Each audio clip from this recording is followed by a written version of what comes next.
If you enjoy this video, consider supporting us on Patreon for just $5 a month. Click on the card in the upper right-hand corner for more information.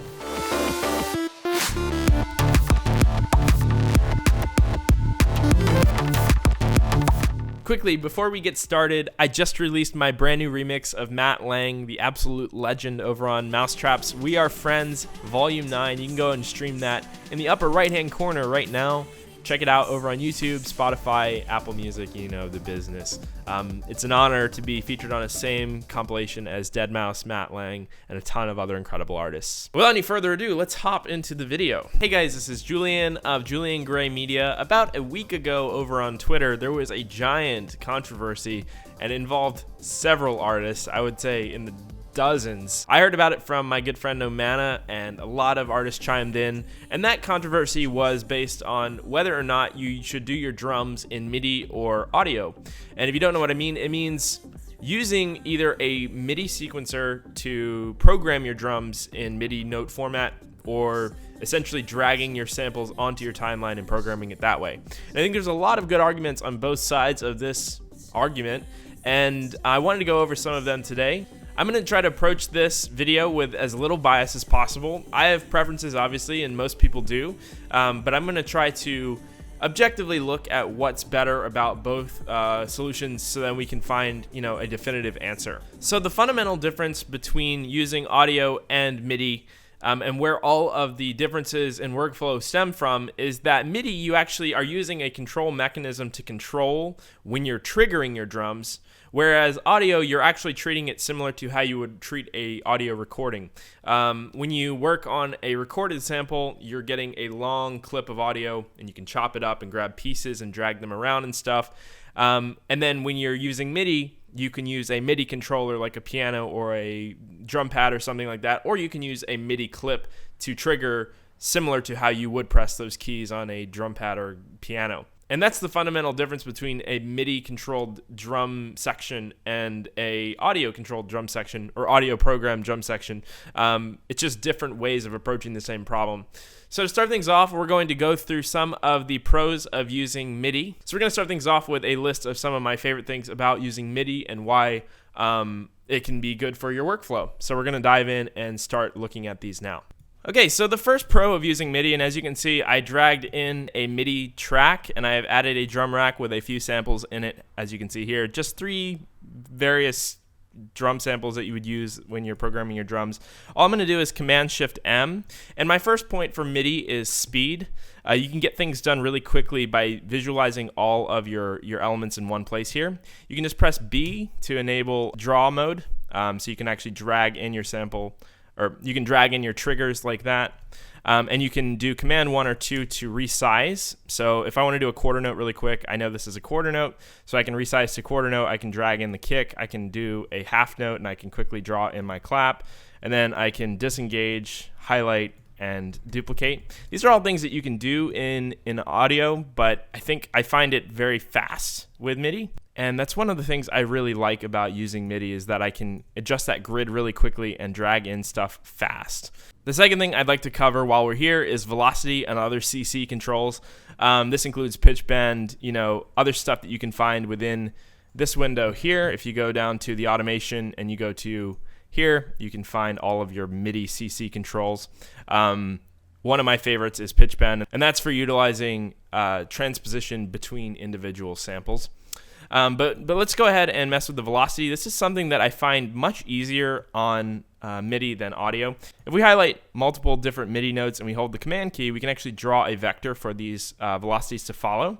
And that's very quick to create these nice fading notes. A lot of people like to do this with audio by essentially turning down the volume of the first one, second one, and then third one in a row incrementally, and then going to the fourth one. But I find this is so much faster to do in MIDI like this. And I think that that's one of the biggest benefits of using MIDI is these CC controls. Pitch bend as well is very useful here. We can, pitch bend whatever instrument we want to. In this case, this is going to control the entire drum rack, but we can break this up into different individual tracks and, pitch bend our our kick or our snare or what have you. And the reason why it's better to do this in MIDI, in my opinion, is that you're pitch bending each individual sample. When you do this in audio, you essentially consolidate all of your samples together into one giant clip. I can actually do that really quick here. When we do that to an entire clip like this, you get weird stretching, which can be a very effective and cool sound design choice. But if you're just trying to make a pitch riser without any of the artifacts of stretching, you can get better results by just transposing each individual sample instead of trying to stretch this entire sample here. We can automate this transpose here, and there is more control here, but we don't get the same level of fidelity because we don't have independent control of how each one of these is warped. And there's applications for both of these. Like if we had an audio sample like a vocal or something, it would be better to do it in audio because you get this very nice natural feeling transposition, where in MIDI, it depends on the device that you're using obviously, but oftentimes you get a less organic curve. So there's pros and cons of doing both of these things, but I prefer to use the envelope system in the MIDI browser just for transposition and for doing my velocities, just because I find it faster. And I find that workflow efficiency is one of the most important things to me. So if we go back here and we have all of our samples kind of set as individual samples before consolidation, we have another one of my favorite things about MIDI. So if we go ahead and grab a clip like this and we loop it and engage loop, we can actually just loop this over and over, and we can make adjustments to the loop here, and it'll follow through to its subsequent loops. As you can see here, I remove this clap here, and then every single version of this clip in subsequent loops will have that clap removed, and then I can remove this clap, etc. And that's really handy if you're trying to redo an entire sequence really fast. Let's say you have a drop that's 32 bars long and you want to adjust the first 16 and you want the second 16 to mirror it. You can make the adjustment there, use a looping clip like this, and then it'll automatically copy over to the second one. I know these are very, very nitpicky things, but that little time that you save in not having to duplicate over something else or engage that automation lock, copy, and then disengage the automation lock that you would do with an audio clip can save a lot of time in little minute microseconds because they always add up. Okay, so there's that. You can do a similar thing with audio. The problem is that if you consolidate this clip and engage a loop, you can't make adjustments to this loop. So I can't change this and then have it subsequently follow. I'd have to, change the loop manually, freeze it again, engage loop again, and drag it. And that's just a little bit slower. And that's why I prefer to do a lot of my bulk drums in MIDI. This looping mechanism can also be very handy for session mode. So if we drag this into a session and we're playing a loop out live, we want to be able to make adjustments to this loop on the fly, obviously. We don't want to be locked into a loop, and we want to be able to add things to it. So if you're doing live performance, I think that in a live performance scenario, MIDI is always going to be better because you can record in MIDI from your MIDI controller, and then you can record in like this. You can overdub MIDI over top of this loop, and you can rebuild loops on the fly, where you can't do that in audio for the aforementioned reason that once you create a loop, it's stuck, and you have to freeze it and loop it again to go back to, edit it. Whereas MIDI is designed to be edited because it is, like I said in the beginning of this video, a control mechanism. It's not literal. You're only controlling what the MIDI is sent to. This could actually control a piano or another instrument. It just happens to be controlling a drum sampler with a kick, clap, and hi-hat in it. And going off of the point that this is just a control mechanism clip, we can actually swap in samples very quickly by dragging in new samples. So if I was to play this now, we can actually go ahead and drag in new samples over these very, very easily. And A, B are samples by just dragging them over, and they swap in the drum rack. Hey, we want this one instead. Probably not. That's another really good function of drum rack and using MIDI as your drums. It's very easy to replace your drums, swap them out quickly, or if I wanted to, I can actually grab this MIDI clip and apply this same MIDI to another instrument. Let's say we have a shaker instrument, or we have an artificial drum emulator, like Session Drummer or Studio Drummer or whatever it's called, or BFD, and we wanted to apply this rhythm to that drum kit. If we did it in audio, it would be a very big pain to convert that audio to MIDI to have it play. But if we have the MIDI already ready, all it takes is dragging the MIDI notes to the right place on the MIDI scale, and then we can have it trigger whatever instrument that we want. So we have this swapping mechanism that's really fast. You grab in new samples, you can switch them out on the fly. You could be 90% through your project file and want to switch your kick, and it's easy. You just drag it in. Whereas when you're doing it in audio, you have to drag it into your timeline and duplicate. And if I wanted to replace it, I'd have to do the same thing over and over. Duplicate again. Let's do that, and duplicate again. You can obviously shift and then duplicate over and save a little bit of time like that, and then grab and then do that. But you waste so much time in duplication where you could just swap out the individual hit. Now, it is worth mentioning that you can actually hot swap samples, audio files in Ableton. I know in FL Studio you can drag a sample over top of your sample and it will replace all instances of that sample, and I really wish that Ableton would introduce that. Sysdemis brought that up to me. Incredible artist, you should check him out. But in Ableton, it's a little bit more involved with that. You have to go to your your view window, and then you go to File Manager. Go to Manage Current Set, View Files, and then you have to find your files and swap them here. And I find that's a big workflow hindrance when I'm just trying to swap all the kicks of my project file out. And it's not that big of a deal when you have a 4/4 grid like this, because I can easily just duplicate these over them. But if I start doing like break beats where some of them are different than others like that, I know that's not a real rhythm, but it's very difficult for me to duplicate this over without deleting and just redoing it, and it's very time consuming. So I prefer to do these more intricate rhythms in MIDI so I can swap the notes quickly. I could do it this way, but this way I feel is a workaround. It's not designed to do this, and I don't think it's the most efficient way of doing it. And a lot of people make the argument that this is a lot more control for your drum samples. Like, you can adjust the ADSR here with a fade, and admittedly there is more control here. You can get more precise alignment, and you can get more precise control of your ADSR, but you can do all that within a sampler like this to some extent. And this is a DAW-to-DAW problem, obviously. Ableton has a exceptional MIDI drum system in form of drum rack and sampler and simpler, whereas many other DAWs don't have this. But I can do practically everything I can do to an audio clip here just the same way between the slice, one shot, and classic modes of the drum rack. So if I wanted to make that ADSR shorter like I just did, I can do that. I can add a fade in just like I would add a fade in here.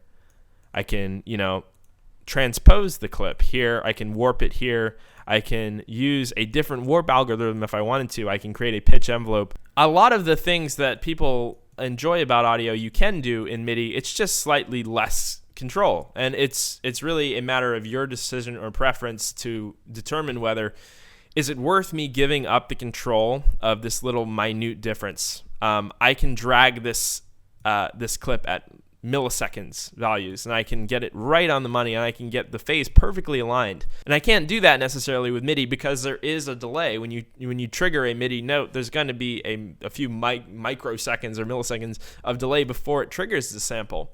But is it worth giving up all the conveniences of dragging in new instruments or dragging this MIDI clip to another channel and using a different instrument with it for those differences in audio? And I'm going to play devil's advocate for the second part of this video. Obviously, I'm going to go through audio and show the pros of that, but there's a lot of things about MIDI that are misconceptions, and I think that many of the reasons why people don't like MIDI is because it is inherently more complicated on the surface. It's very easy to drag in a drum sample and immediately, okay, there's a drum here, there's a drum here, there's a drum here. And it's a little bit more daunting when you're looking at a controller clip like this.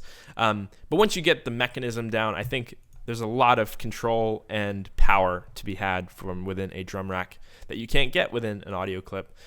And of course, vice versa. So there's a few more things that I like about drum racks specifically from within Ableton.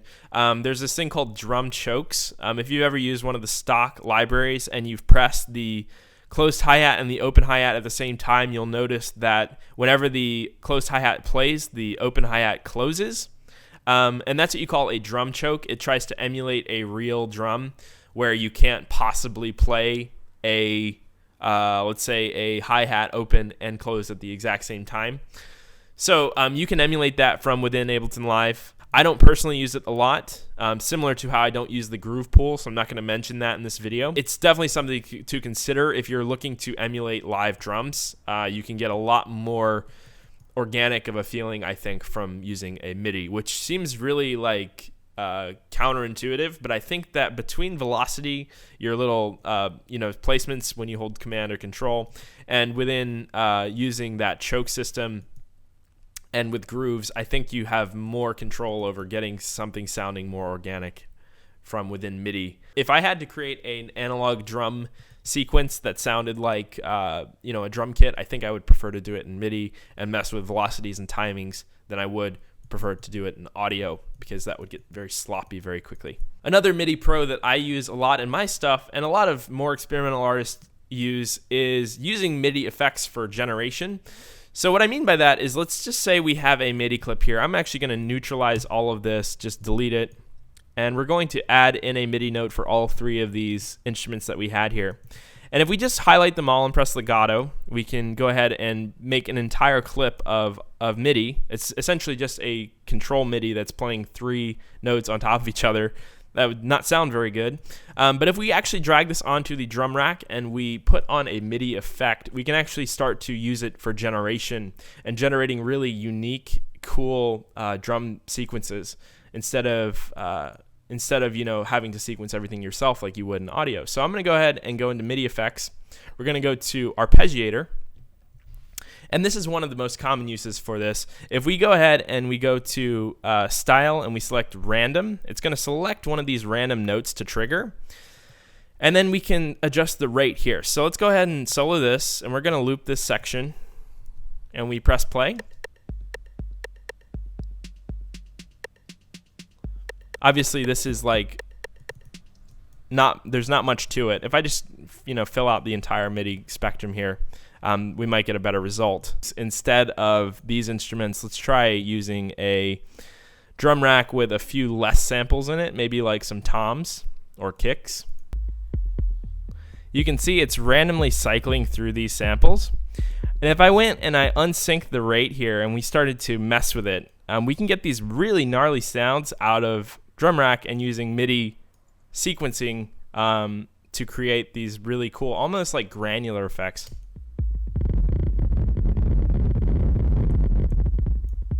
I'm going to grab some samples that aren't as muted. Let's try it with some toms. And then as you can see, if we adjust that rate, we can get some crazy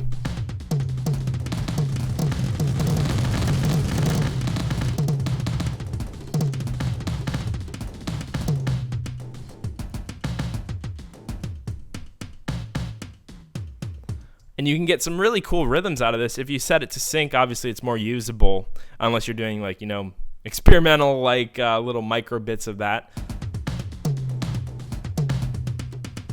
And what I would do is I would take this and I would essentially resample it and grab little bits of it. So there's a lot of cool generative things that you can do with MIDI like this. I probably will do a full video on using MIDI effects and a drum rack to generate sounds as a sound design tool, but we'll get into that in another video, I think.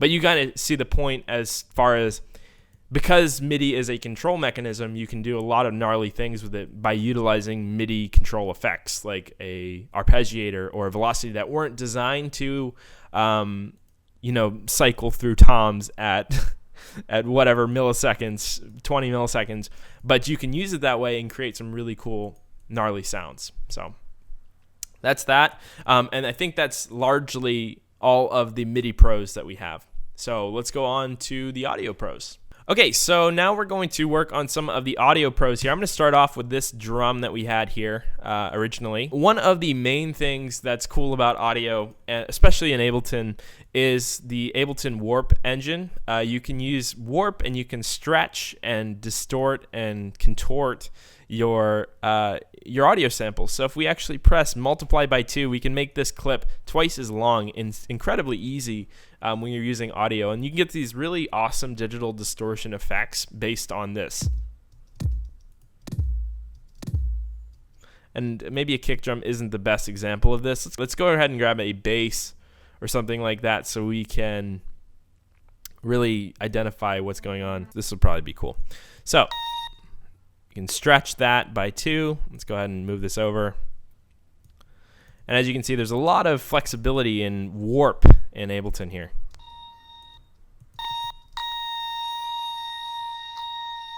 And I use this quite a bit for my tonal sounds, but not as much for my drum sounds. One application where this is really useful, before we dive into that, let me show you. You can stretch point by point in Ableton. So if we drag this to the end, you can actually go transient by transient and really stick this on the grid.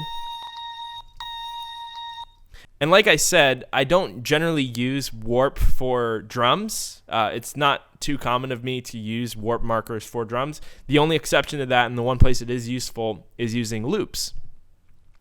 So if we had a drum loop, let's go ahead and load in one of these. And it's slightly off time, which this is. We can go ahead and drag that over, and we can align these to the grid. Now, that's not the most efficient way to do this. I would suggest getting the first transient on first, and then all the subsequent ones will most likely follow suit. But if you have a drum sample that has 1 or 2 hits that feel off, you can very easily grab a warp marker and drag these around. And this is for utilizing loops, which obviously are specific to audio. So if you want to use loops at all, or if you want to utilize other people's drum sequences at all, you most likely will be using audio. So that's one thing to consider. But as I said, the warp markers are very useful for getting your things in time and getting really, really creative, cool effects from stretching. And the next topic of discussion is precise placement on your timeline, especially for effects and reversed clips.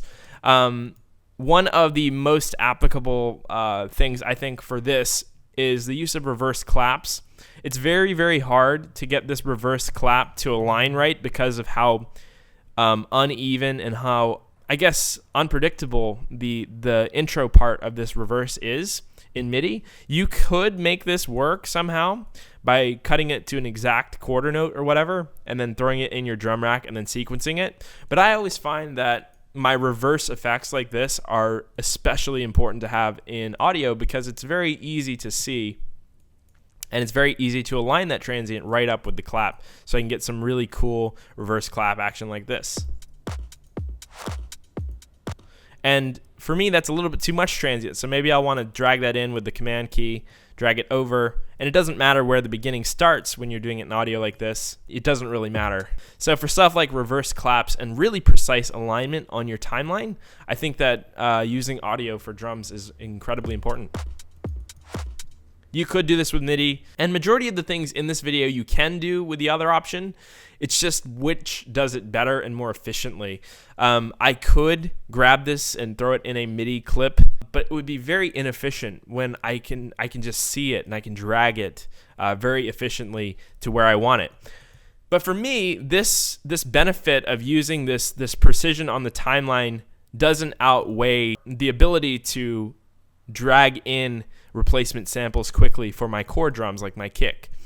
It only really matters to me when I'm doing something like a reverse clap or a reverse noise where I want to precisely stick it where I want it to without having to deal with where it triggers, because that sucks. And that's one of the biggest things about audio that I really like.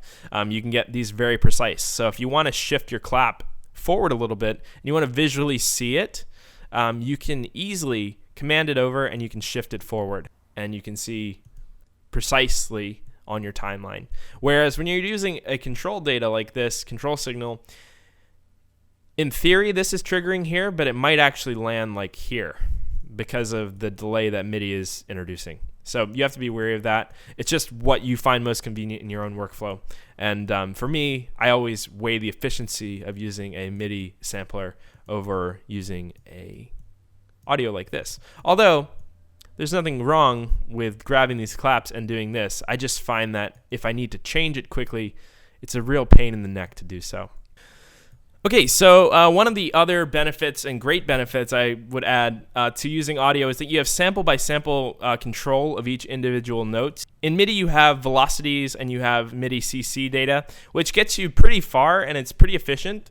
But in audio, you have the ultimate control. You can turn this clip down manually. You can transpose this individual clip, and you can transpose it by a certain amount of detune just by adjusting it in the single clip instead of having to automate the detune for, say, this note. And that's very fast, and it's very efficient, and it's best for doing things like vocal chops or for using things like a sample that you found and wanted to re-pitch or something like that. It's the ultimate solution for that. And it can be used very well with drums as well. If you have a tom roll that you want to do and you want to, visually see this is a C and this is a D and this is an E, and you want it to roll up C, D, E, you can actually transpose them individually like this, and you can label each individual one, and it's very quick and efficient. I almost said quack. That's my inner bird coming out. Mr. Chicken in the background. Very efficient and quick to get the audio going like that and to have independent control of each one of these little clips. So that's one of the biggest things about audio that you can't deny is one of the best features about it, and it really is the fundamental thing that makes audio so great, is that you have this precise control. You aren't dealing with a control mechanism in between. You're just seeing exactly what's happening.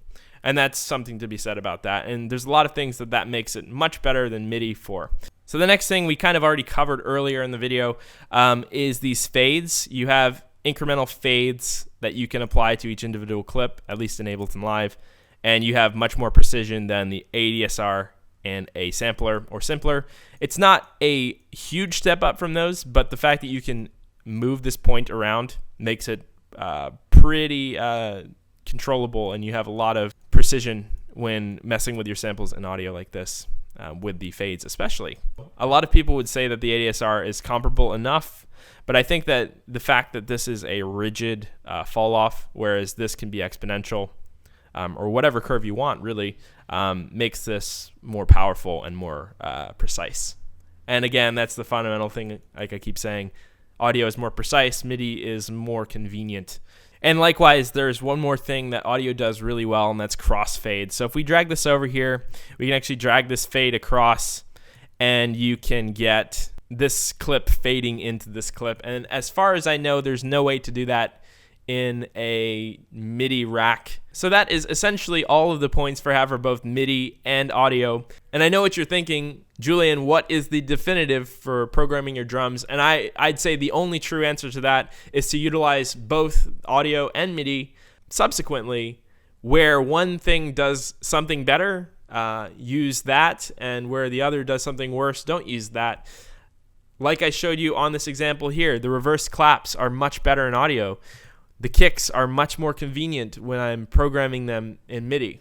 And using things like MIDI effects to generate drum fills and creative sound design is much better in MIDI. Stretching things is much better in audio. And the only definitive answer to what's better, audio or MIDI, is to use both subsequently and master both, because they both have their place and they both have incredible functions that make them special, powerful, and creative for you to use in your songs. So if I missed anything, let me know down in the comment section below. Give this video a like if you liked it. Give it a dislike if you disliked it. Make sure to subscribe for more videos. I am Julian of Julian Gray Media, and I will talk to you guys in the next one. Bye-bye.